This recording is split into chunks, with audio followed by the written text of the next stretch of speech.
Well, hello friends, Mark Holmes here, and as always, I want to thank you all for watching, commenting, subscribing, and being part of the Joe Boo Sports Report. Without you guys, as well as you ladies, you know that this literally does not work.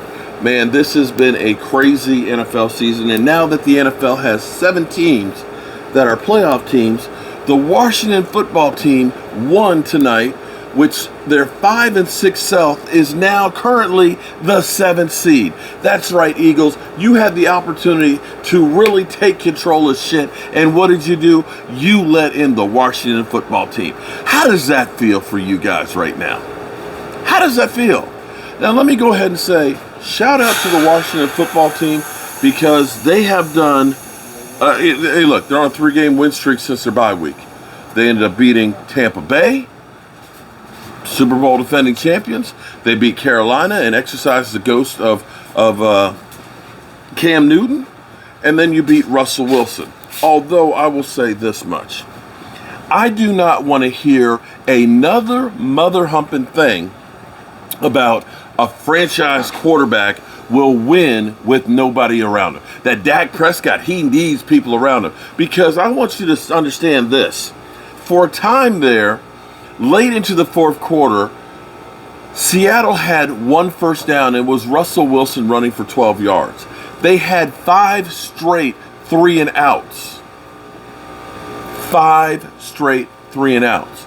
He had DJ Metcalf. He had Tyler Lockett. So don't come at me with this whole thing about, well, a quarterback like, Russell Wilson. Russell Wilson missed people left and right, was late on throws. Going down the stretch, I have to give him credit because he did throw that touchdown pass. But I'm sitting here looking at the decisions when he was on that final drive. He's running and there's nobody there. He takes a sack, loses 15 yards when he should have thrown the ball away. This whole myth that you've been fed down your throats of, a quarterback can win with nobody around. Hey, I want you to understand that Dak Prescott this past week, without Amari Cooper, without CeeDee Lamb, without Blake Jarwin, and with Zeke Elliott on one leg getting under 30 yards, they still had 33 points of offense and still had a chance to win. But the reality is, it's a team sport. Can we finally get past this bullshit that we hear from ESPN and NFL Network that teams, great quarterbacks win by themselves with nobody around? Russell Wilson had guys there. And it wasn't that Washington scored a boatload of points and things like that. It doesn't. They didn't. And don't give me this saying that Washington has an elite defense because Montez Sweat as well as Chase Young are out. And if you look at the numbers of where Washington's defense is not that good. They looked good tonight against Seattle, but Seattle, I'm sorry. Let me not take the credit away from Washington because a win in the NFL is a win and anybody can beat you.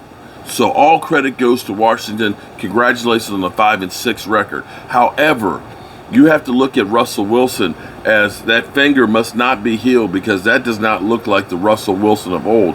And that team has just gotten to be bad. Pete Carroll needs to go from there. Now, for us, tomorrow's already Tuesday. Which means it's really like it's Friday in a normal week for the Cowboys. And Dan Quinn will be our head coach on the sidelines or in the booth for the Dallas Cowboys, taking on the head coaching duties. No, it'll have to be on the sidelines so you can talk to the refs. I coined the phrase, a couple new phrases. The Seattle Seahawks, softs, not Hawks, softs. Because they looked soft, because Washington literally ran up the gut on them. But I also called the Dallas Cowboys the can't get right. Because no matter what, it seems like we just can't get stuff right. Every time we seem like we got something going, something happens to pull our ass right back. It's crazy. We start talking about getting Neville Gallimore back, and here it is, Tristan Hill gets suspended for 2 games.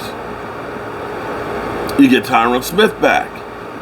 And you lose Terrence Steele to COVID. Now, we do have capable people.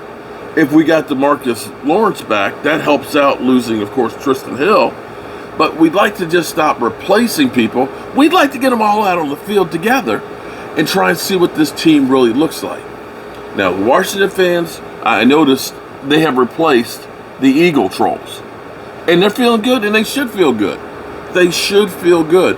And maybe Washington is getting back to the team that people thought they were going to be. But I still believe that they've got a ways to go. I still believe, but who knows? The crazy thing is, our Dallas Cowboys started out 3-5 and went on to win the division one year when they thought we were left for dead. So don't sleep on the Washington football team. The Cowboys, I hope we get ourselves together for Thursday night without our head coach, without a lot of our assistant coaches, without a tackle, without Blake Jarwin, without a lot of people. I hope that the Cowboys can get their shit together and find a way to get a victory and get back on track. If we can get Seattle, which is benching, what is his name? And Tyson Hill is going to be their quarterback. You know what their plan is going to be. They're planning to run the football. They look at the Dallas Cowboys and say, you can run the football against them. And Tyson Hill is helping them to be able to run the football more.